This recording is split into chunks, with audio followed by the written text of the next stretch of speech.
Publish Her Podcast, episode 121. Well, hello, everybody. As we release this, it is February 14th, Valentine's Day, the day of love. And what better day to release a podcast interview with our guest, Emily A. Myers.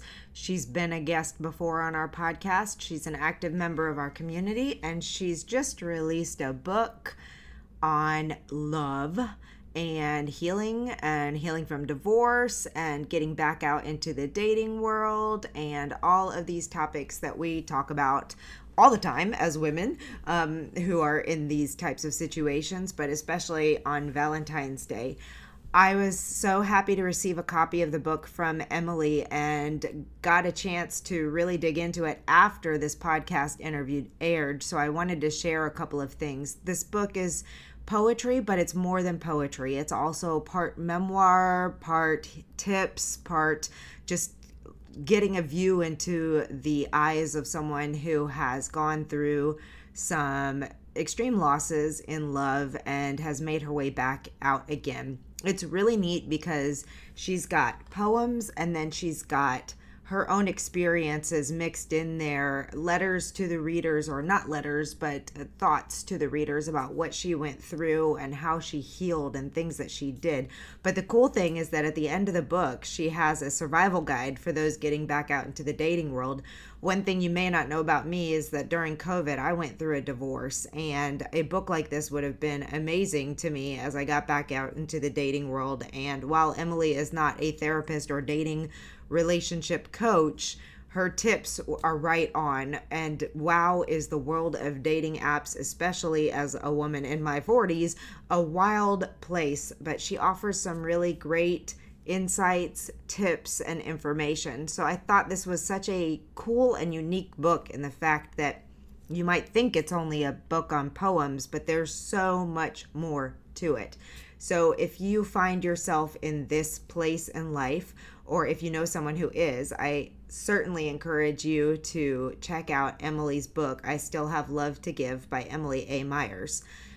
But it's not just about love that we talk about in this podcast. Since she is an author of romance, suspense, romance, thriller type books, we talked about the difference between shifting gears from writing a book of that nature and fiction into poetry and nonfiction. We talked about marketing. We talked about how poetry can be such a powerful tool in healing and overcoming the marketing challenges when you switch genres. So while you may not be looking for a book on love or wanting to listen to that topic, I hope you'll still listen to the episode because we really dig into some great tips. Lots of people in our audience are writing in multiple genres or moving from one genre to another, as I did when I made the switch from nonfiction into fiction. So there's a lot of great tips and information in this conversation as well. Also, speaking of love, we have a coupon code Love Yourself to save $50 off the conference. Now it's good only until the end of February 15th. So if you're listening to this episode after that time, we have an ongoing coupon code for our listeners, Alexa 50. We really hope you'll join us in the conference this year. It's coming up very fast and we have such great workshops in the lineup. I'm super excited about the quality and caliber of our speakers and our content, plus all the networking and fun and extra sessions that we have. Head over to womenandpublishingsummit.com to grab your ticket today. Enjoy the show. Welcome to the Publish Her Podcast, a place where you can come to get inspiration, motivation, help, encouragement, and support in your journey to write, publish, and sell your book. Hosted by Alexa Bigwarfe. 'Cause I've been where you've been, and I felt what you're feeling, and I don't want to get in your way.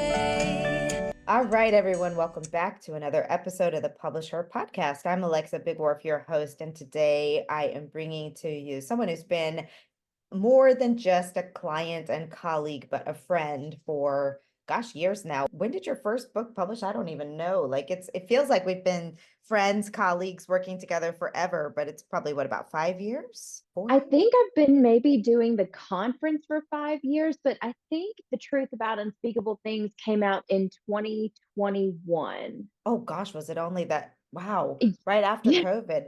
I feel like it was before COVID, but that's just how this we were time warp yeah, works. we were working on it together during 2020, I believe.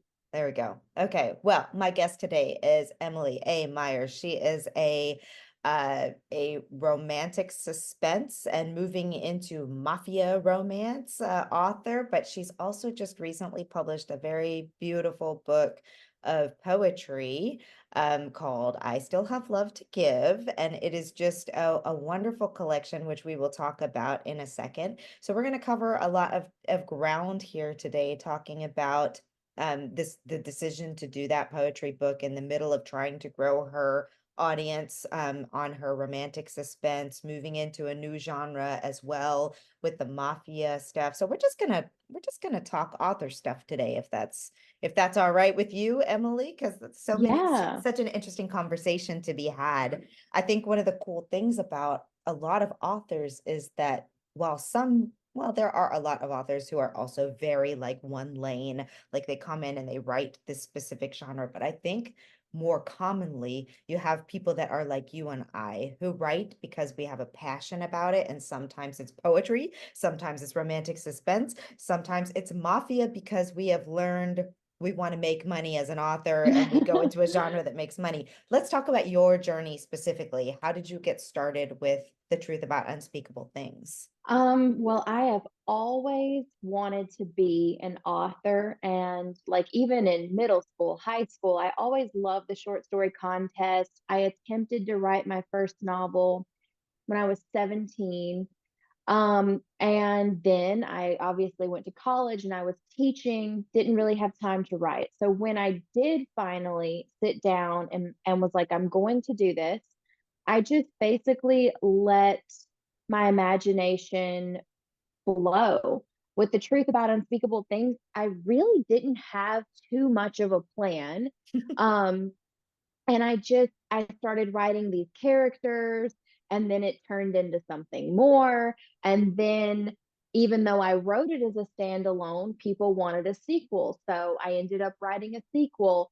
And then in that sequel, which is Bound by the Unspeakable, there was a new character introduced who I fell in love with, and his name is because I've always had a personal fascination with the mafia, and he just so happened to be like a mafia boss in Bound by the Unspeakable. I was like, I'm going to give him his own book because I love him so much. And so that became Mine to Protect. And since that book came out, I have just been debating what to do next because I know I'm at the stage where I need to pick a lane that, is marketable and I can really build an audience in that lane. So I have basically taken almost a year off from writing fiction, and I have been processing that, and I have landed on mafia romance. So I'm in the process of actually using Mine to Protect as the start of a series of standalone but interconnected mafia romances. But in taking that year off, I went through a lot of stuff. And that is how this poetry collection came about. Let's talk about the poetry book because we're recording this on January 4th, 2024, which is her actual launch day of the book. So congratulations, happy launch day. Um, your poetry collection, it's all the things about divorce and pain and heartache and heartbreak and trying to get back out there again. And ultimately, as you can guess by the title, it's a hopeful book. It's saying these are things, but I still have love to give. I'm still gonna put myself out there. How, we talk a lot about writing being vulnerable. I mean, I feel vulnerable about writing fiction stories.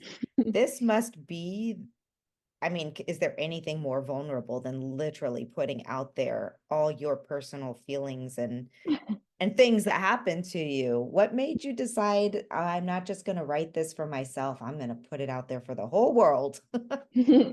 Honestly, I debated that for a long time. Like, I just naturally write poetry when I'm going through really intense things. That's how I process.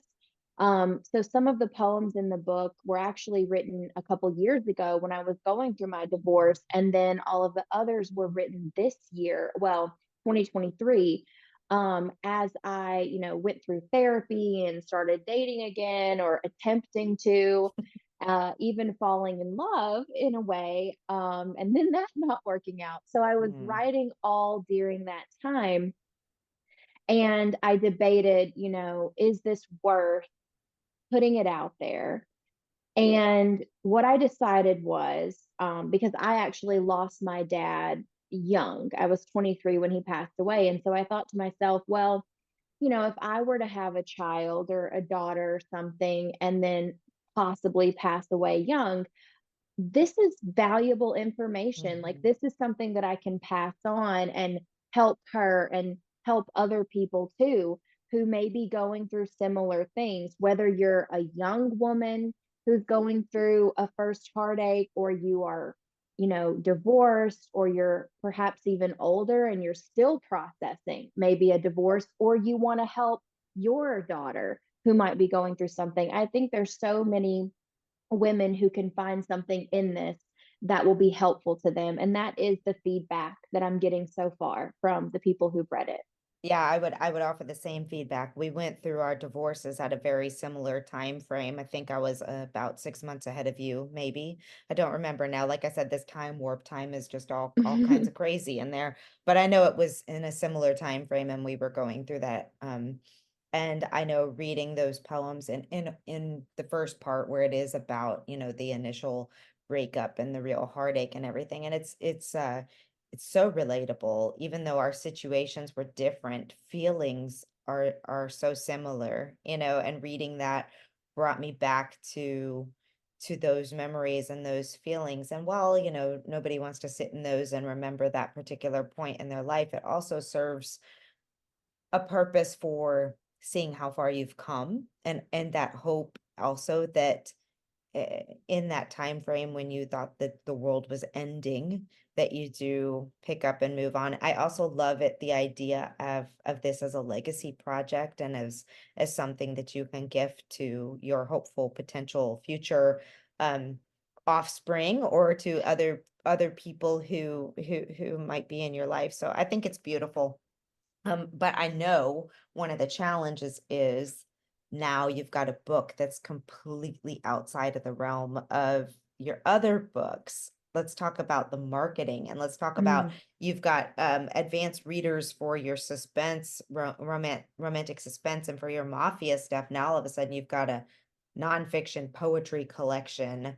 How did you go about even finding people to help you? What was your plan for launch? Or was this a passion project and you're like, I just have to publish this. I don't care if I have readers. Mhm. Well, it definitely was a passion project, and I did have a sort of a plan, which I'll share. But being a passion project, it was one of those things where I knew that, um, I didn't have the same expectations for it as my Mhm. other books. Right. Um, and it was just something that I felt like could be helpful, and that with a little bit of marketing, maybe it'll find the people that it's meant to find. The plan was also to use this as a way for my fiction readers to get to know me better.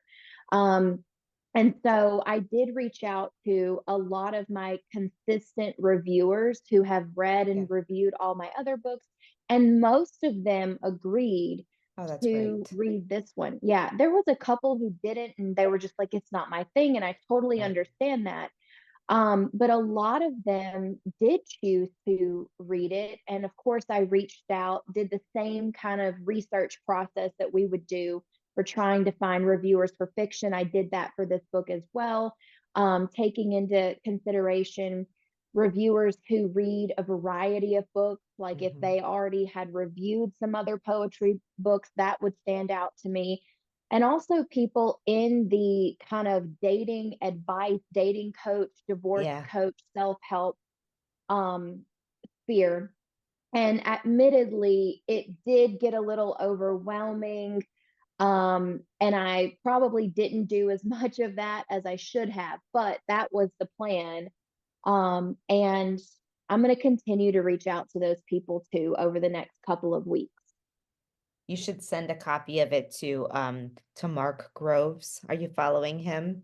I Um, am. you should find out if you can get his address and send a copy to him because how amazing Create the Love. I've been following this on Instagram forever, and he was such a great source of wow, everything to me when I was going through my divorce. His podcast is amazing, his posts are amazing, and, yeah, that'd be so fun. I mean, landing on his podcast would be life-changing if you could I somehow know. do But do you that. want to know something like really cool?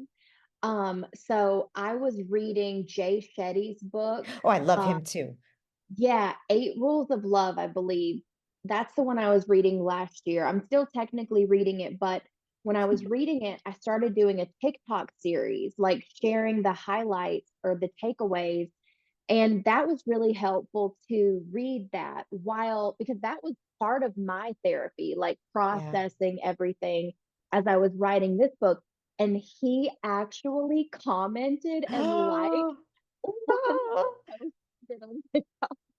That is so cool. That is Yeah. so cool. And also, what a great marketing strategy too when we talk about like I'm sorry, I reframe everything back to how we can use it for marketing, but when you're if you're thinking far enough ahead, sometimes it's just accidental. Sometimes you're just doing something for yourself and for your own healing and it winds up to be something else. But if you were thinking I'm writing this poetry collection and I'm going to be publishing it and thinking to yourself, well, who might be interested in that? People who are looking to heal from a broken heart. So if you're Mhm. doing something like this, a book club, reading other people's books that are similar to the topic that you're writing about is a phenomenal way. People are always asking, how do I find readers for my books before I've even published a book? Well, do things like what Emily did. That is such a cool idea to do your own book club. I'm gonna have to go to your TikTok and see how you did it. Um, because unless you want to just share about it right now, why don't you do that? Why don't you share about it right now? Also, Yeah. where do people follow you on TikTok while we're talking about it? Yeah. So all of my social media handles are at Emily Myers author, and Myers is Myers. So I basically just had a journal. Like while I was reading his book, I was annotating it and then I was taking notes and I was reflecting because I can't remember if his book actually has it does. It has guided exercises in it. So I was reflecting on all of that and I was like, this content is it's I mean, obviously I put the puzzle pieces together and I knew that we would have similar audiences. And so then I just started creating reels. I think I took maybe one video of me flipping through the book, showing my annotations, and then I just Hmm.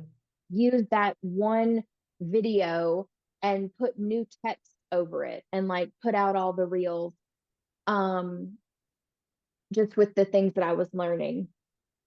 I love it. Also, I am adding this book to my bookshop to my cart right now because that feels like something. I mean, this is a podcast listened to by men and women, but a lot of women out there. So we sometimes dig into these more female type topics. And I think that the one thing that is common with all of us is that we go through pain, grief, heartache, love, loss, and we're always, regardless of what it is that we do as people, we are creatives, we're writers, but we still go through these challenges. And I know for me, when I am the most blocked, it's creatively, it's because I have work to do on myself that I have to get Mm. past before I can move forward, which ironically is why I wrote 4 Days in Paris. Um, because I was working, I don't know if you remember this or not from me talking about my own writing, but at the time I was actually working on a World War II book with a spy book about a female character, blah, blah, blah. I could not write another word in that book until I wrote this story of this girl in 1999 who's had her heart broken and is trying to find herself again and meets a guy on New Year's Eve right before coming back to the US and they fall in love. And I had to write that story. And I remember thinking, why are you writing? And this is my quotes here. No offense to anyone writing romantic comedy, because I have come to know and understand why it is critical for people. But at the time, I was like, you've got this important World War II book that you're working on. Why are you spending your time writing this silly little romantic comedy? Well, because it helped me heal and it helped me get Mm, through it and it helped me go through a dark time. So, anyway, that was a really long segue to say that, like, I think it's important to also be working on ourselves while we're trying to work on our creative journey. And for you, I mean, you've just explained the whole fact. I know you said it to me. I don't know if you said it in this interview specifically, but like you almost couldn't move on until you had that's where I remember you telling me that, like, "This is silly, I'm going to spend my time publishing a" maybe not silly, but I don't know why I'm spending a year publishing this, it's so outside of what I'm doing, but use your mhm. words. You tell us, you tell us Yeah. about that. So basically, at the beginning of 2023, I had plans to start writing another book. I was actually going to attempt to write some contemporary romance because I knew that I needed to find my lane and I didn't really know what that was yet. I didn't Mhm. think it was mafia. So I was trying to figure that out. And so I had this idea for this story. I think I even told you about it. Yes. Yeah. Yeah. And it's like, something is an amazing idea, but sometimes you just can't get the words out. Mhm. And so then I decided, because at the time I had also was still very early in my health and fitness journey at that time. So I was like, I need to focus on me. This was the fifth year anniversary of my dad's death. So that was also on my mind. I need to prioritize the health and fitness. I need to prioritize my mental healing. Um, and so I took some time off Mm. and even throughout this year, I attempted to write other books before I finally was like, no, the mafia is my thing. But I couldn't get there until I had finished this Yep. poetry collection. Yep. And Yeah. now that I am there, the words for that have just been flowing. Yeah, it's amazing. It's amazing what working through our own personal stuff can do for opening up our creative flow. And that's, I mean, I went through exactly the same process. And I think it's great. Do you think you'll ever do another poetry collection, or was this your one and done, or is it too hard to say at this point? Honestly, I don't have plans to do one right now, but I could see myself doing another one. I think for me, poetry is such an outlet. I think that there's definitely room for it because there's other things that I've gone through in my life. I mentioned that I'm on a health and fitness journey. I think Hmm. one of those things is some of the things that you grow up hearing and dealing with body dysmorphia and body shaming and all of the stuff. And so there's a lot there that I can Yeah. definitely unpack and probably will one day. And of course, there's always childhood stuff. So, and then of course, you go you go through new things. Like if Yeah. I were to actually get married again or have a kid or whatever the case may be, poetry is always going to be a part of me. Yeah. So I could see myself doing something more in the future. I love the idea of writing poetry. I went through, I wrote poetry when I was in high school, middle school and high school, and even a little bit in college. But it's funny, when I was reading yours, I was thinking, I don't know any of the rules of poetry. Like, I don't know what an iambic pentameter is. I don't know. I mean, like, I remember learning about these things in my high school English class, but I can't remember what they really mean or do. And I have no idea, like, how to, whenever I wrote poetry, I just sat down and wrote words. It didn't, sometimes they rhymed, sometimes they didn't. So if I were to ever do a poetry collection, it would not follow any rules. It would just be my Well, words, my heart. do you want to know a secret? Yes. Mine doesn't follow any rules either. Yay, there you go. It's the Yeah. So whenever I was in college, we had the Louisiana State Poet Laureate as one Mhm. of our main professors. So all of the classes that I took were pretty much poetry writing classes. But I could not tell you the only thing, like mine is free verse or free form, whatever you want to Okay. call it. So, and I honestly think that that's why it's so relatable and it's Yeah. accessible because it's just plain speaking, Yeah. it's, and yeah, I do try to have a rhyme, but it really is. It's just, it's almost like a song. Yeah. Yeah. And it's easy to read and it's easy to connect with, so I like it. I have some poems that I wrote over the years that I may have to dig back up again. But yeah, it's poetry. It's a really nice way to deal with emotions, I think. Um all right, so let's talk about then, and you've mentioned it throughout this journey to figure out who you are as a writer. How did you land on mafia romance? Let's talk about that because I think this is such a fun genre. I was telling Mhm. Emily before we started recording that I met an author at 20 Books Vegas conference named Kincaid. I just forgot her first name. Sadie. Sadie. Oh my Hmm. gosh. Sadie Kincaid, and she writes very steamy mafia romance, and she was really sweet. She's Irish with a very thick Irish accent, and we connected over some things that have happened in our lives. But anyway, like it seems like such a fun genre. So how did you land on this and why and what are your plans? I'm just so fascinated by it. I truly loved writing Mind to Protect, and I've always had a personal fascination with like mafia Mm, history. And that only grew when I discovered in my research for Mind to Protect that there used to actually be a heavy mafia presence in New Orleans, mm, which is how, that's where the first two books, the Unspeakable Duet, are set. And so that's how Alistair found his way into that book. And so I was like, well, this is a setting that I love to write, and it has that very rich history. So it is something that allows me to, I think, tell a variety of stories, because I think within the mafia romance you can have some that are very, very steamy, like the one that I'm working on now. yeah, And you can have some that are maybe more emotional because they are in this world of crime and there's so much going on. And you can have some that have a mystery element like Mind to Protect does, but it doesn't necessarily have to.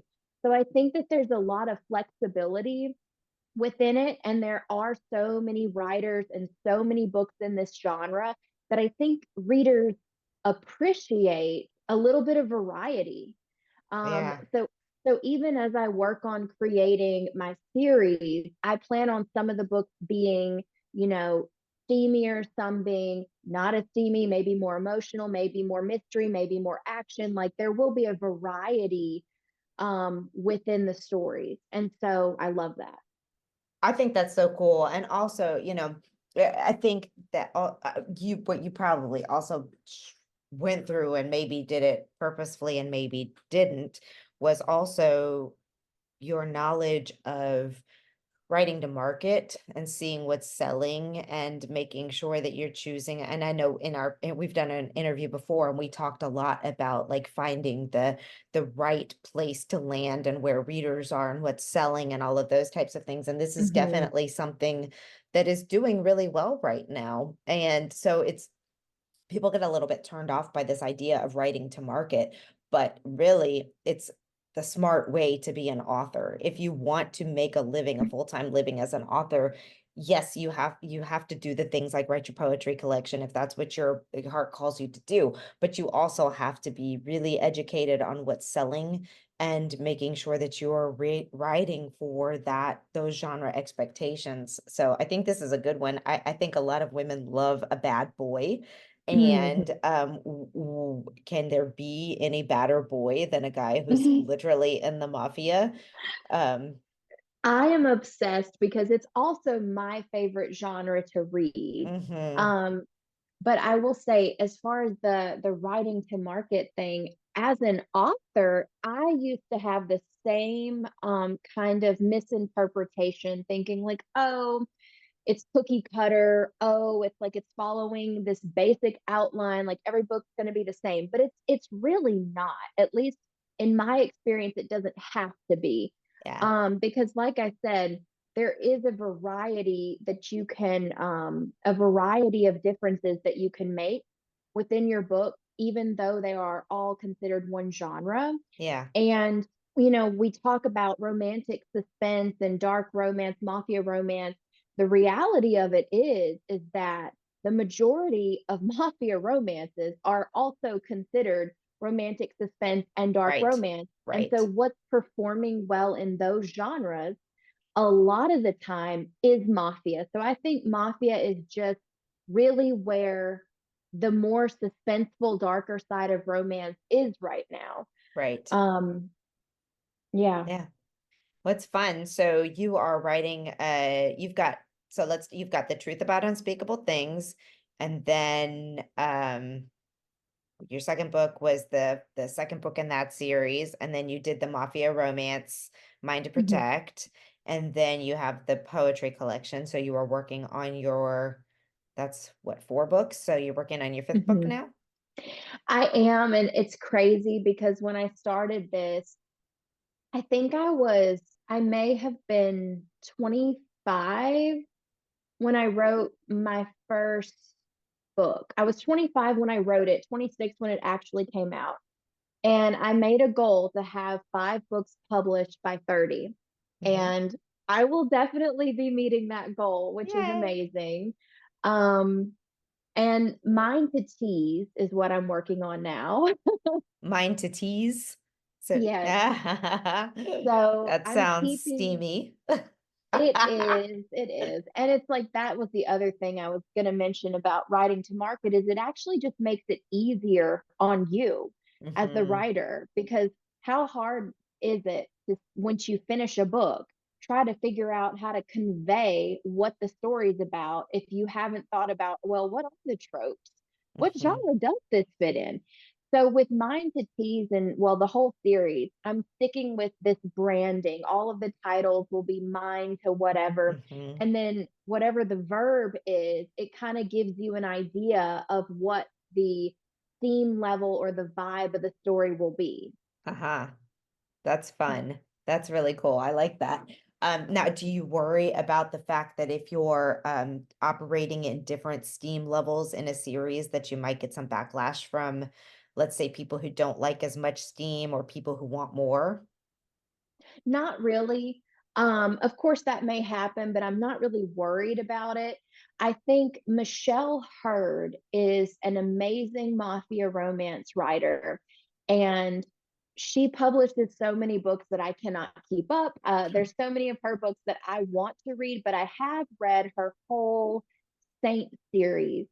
And within that series, it's marketed as, mafia romance, but there's only one of 5 books that's like a traditional mafia romance. Mm, And they all have varying degrees of theme and everything else. So I think that, in my descriptions of the books and in my social media marketing, I'll make it very clear yeah. what the story's about and the theme level and the trigger warnings if it has any, things like that. But what I'm really excited about with this series that I'm working on is that even though they're all going to be standalones, they essentially they all have this kind of interconnected arc. So without really spoiling anything, at the end of Mind to Protect, there is a time jump of 1 year. So basically, there's going to be 3 or 4 books, maybe just three, that's going to be set during that 1 year. Oh, I And like that. and then the fifth book or the final book, whatever number it ends up being, the final book will actually be taking place, picking up where that 1 year time jump ended. So that'll be picking up with Alistair's return to New Orleans, and it will be an Alistair and Ariana sequel. So it'll be a series, but it's Yeah. kind of like you're getting to see what's happening in the other main characters' lives, Yeah. like all along the way. So I just have to ask, like, what was your process in mapping out this series? How did you even like decide to do that in the books and the time jump and all of that? That seems very, very well planned. I feel like I don't even know. So, Mine to Protect, just like The Truth About Unspeakable Things, was written as a standalone. And Hmm. it reads like a standalone. And it will be probably years, 1 to 2 years before the sequel comes out. So, as far Hmm. as anyone knows, it's a standalone. Right. But so that time jump that was there, that happened naturally because of the conflict in the book. It would take Okay. that long for the conflict to be resolved. And truthfully, it's only been within the matter of days that I fully figured out the concept for the series. I had so many people telling me they wanted a sequel to Alistair and Ariana's story. And it was something that I didn't necessarily feel like writing right now. I wanted to explore other characters, but and because that book to me is the perfect mafia romance, it's a lot of pressure to write Hmm. a sequel that matches everything, Hmm. like it matches the vibe and just everything. So I didn't want to write it right now, but I could definitely see how there's room to further explore their relationship. And so then I was like, okay, well, this happened, and I can just take that and create these other books that kind of happen in the interim. So I I'm love trying it. not to reveal too Right. much. No, no, I love it. And I do want to say that you are a beautiful writer. So I can't wait to read the next books as they come out. I remember reading The Truth About Unspeakable Things from cover to cover in that final proofreading thing and just being absolutely blown away that it was your first book and how just you just are a beautiful, beautiful, you have a beautiful way with words. So Thank um you.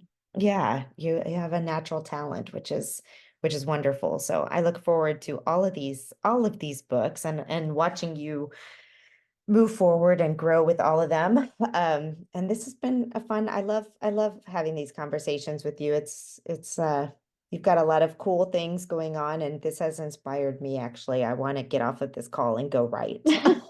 So that's always a good thing. All right, what else would you like to share with our audience? You've told everybody where to find you on social media. Do you have a website or a free download or anything that you'd like to direct people to? I do have a website, www.emilyamyers.com. All of my books are on Amazon. That is the primary place that they're sold, the only place that the poetry collection is sold. Mhm. So check me out on Amazon, follow me there so that you get all the updates of when a new book comes. And definitely check me out on Instagram. You are not going to want to miss my next release, which will be Mine to Tease, coming most likely summer of 2024. I cannot wait. Thank you, Emily. This has been great. And hopefully 2024 will be the year that we get to meet in person. We've been throwing around some ideas for a while. Maybe this can happen. I will be in Vegas for the next now it's going to be called Author Nation Conference. I think that November 11th through 14th or something like that. So maybe we can make our Vegas thing happen around that. Yeah. All right. Well, have a great day and thank you so much. Thank you. You don't have to give me your heart. You don't have to give it away. You don't Thank you for joining us on the Publisher Podcast. We hope to see you back for the next episode. Great, huge thanks goes to Jasmine Commerce for the use of her song. You can find Jasmine on SoundCloud. Go check out all of her music. We'll see you next time.